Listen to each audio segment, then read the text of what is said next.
بسم اللہ الرحمن الرحیم۔ السلام علیکم ناظرین، آپ دیکھ رہے ہیں ہدایت میگزین، میں ہوں توقیر عباس۔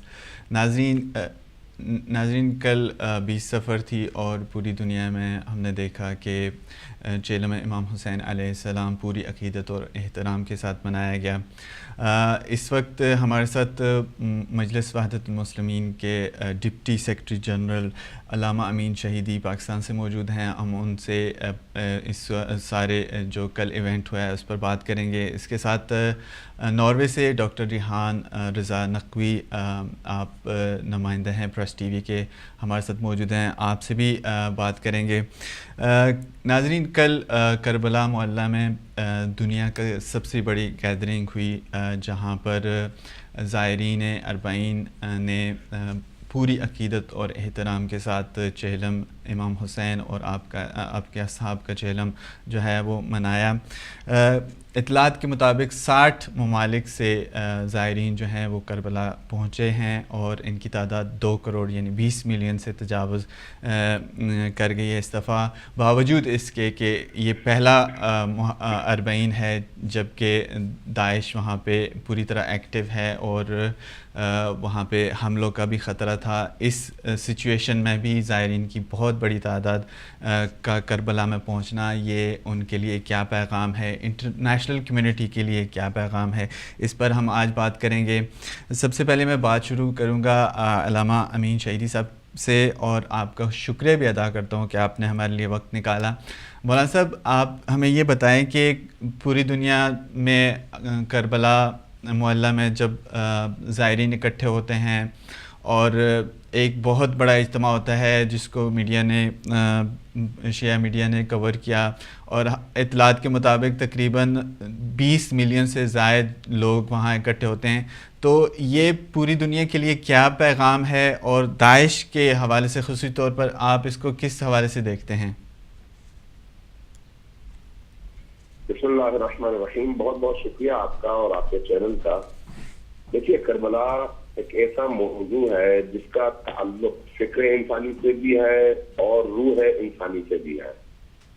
کربلا کو 1400 سال گزر چکے ہیں، لیکن آج بھی کربلا اس سے زیادہ زندہ ہے جتنا آج سے 200 سال پہلے تھا۔ یعنی ہر گزرتا ہوا دن کربلا کو مزید زندہ کرتا ہے، اور کربلا کی جو کشش ہے اس میں ہر گزرتے ہوئے دن کے ساتھ مزید اضافہ ہوتا ہے، اور کربلا کی معرفت، کربلا کا پیغام جہاں جہاں پہنچتا ہے انسانی دل اس کے سامنے موم ہوتا چلا جاتا ہے، اور انسانی معاشروں کا سر کربلا کے سامنے جھکتا چلا جاتا ہے۔ اور اس بات پر سب سے بڑی دلیل یہی ہے کہ صدام کا بھی دور تھا، آج کا بھی دور ہے۔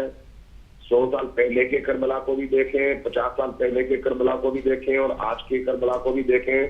پوری دنیا کے اندر اگر آپ غور کریں گے تو یہ محسوس کریں گے کہ جہاں جہاں کربلا کی معرفت رکھنے والے لوگ ہیں ان کی تعداد میں بھی اضافہ ہوا ہے، ان کے شور و شوق میں بھی اضافہ ہوا ہے، معرفت میں بھی اضافہ ہوا ہے، ان کی قربانیوں میں بھی اضافہ ہوا ہے، ان کے عشق میں بھی اضافہ ہوا ہے۔ اگر آپ صدام کے ڈاؤن فال کے فوراً بعد دیکھیں تو 10 لاکھ 15 لاکھ 20 لاکھ ظاہر جمع ہوتے تھے کربلا کے اندر۔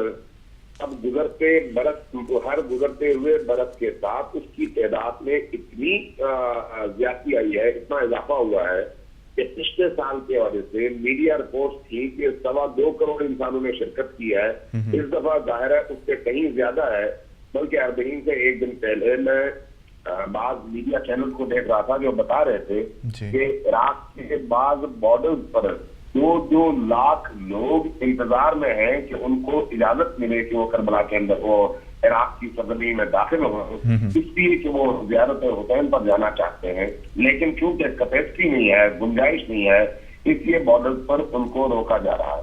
ٹھیک ہے، یہ جو صورتحال ہے یہ بتاتی ہے کہ کربلا کے پیغام کو جتنا پھیلنے کا موقع ملتا ہے اتنا زیادہ کربلا دل و دماغ سے چھاتا چلا جاتا ہے، کربلا کی روحانیت میں اضافہ ہوتا چلا جاتا ہے، لوگوں کے عشق میں اضافہ ہوتا چلا جاتا ہے، اور یہ ہو رہا ہے۔ اور جبکہ جیسے بھی آپ نے اشارہ کیا کہ اس وقت